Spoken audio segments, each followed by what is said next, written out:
در دایره چهاربینی‌ها بخشیده به 25مین سالگرد استقلالیت دولتی جمهوری تاجیکستان در ناحیه بوسه با دستگیری مقامات اجرایی حاکمیت دولتی ناحیه و اقدام تشکیلات جمعیتی محافظان وطن ولایت ختلان توی خدمتگزاری 15 نفر کودکان از عائله‌های نیازمند گذرانده شد.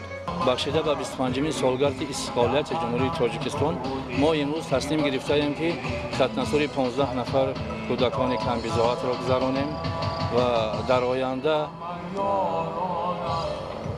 تصمیم گرفتیم که در کارهای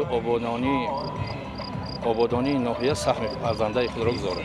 از طرف تشکیلات جمعیتی محافظان وطن در این روز خاطرمان با کودکان ولسیپد تحفه کرده شده تصمیم گرفته شد که من بعد به این عائله‌های نیازمند در تعلیم و تربیت کودکان منتظم کمک می‌رسانند.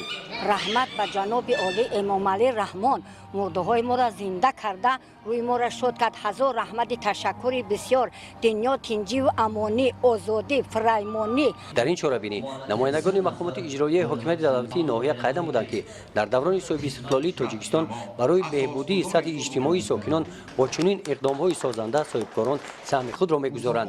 با نفرانی که در این سال در سمت کارهای آبادانی جماعت‌های شهرک و دهات بخشیده به جشن 25 سالگی استقلالیت دولتی جمهوری تاجیکستان سهم ارزنده گذاشتند با تحفه‌های خاطروی قدر کرده شدند. گزارش خواجه نظریف خدای نظر ظهور از ناحیه بوسه برای برنامه اطلاعاتی نوید.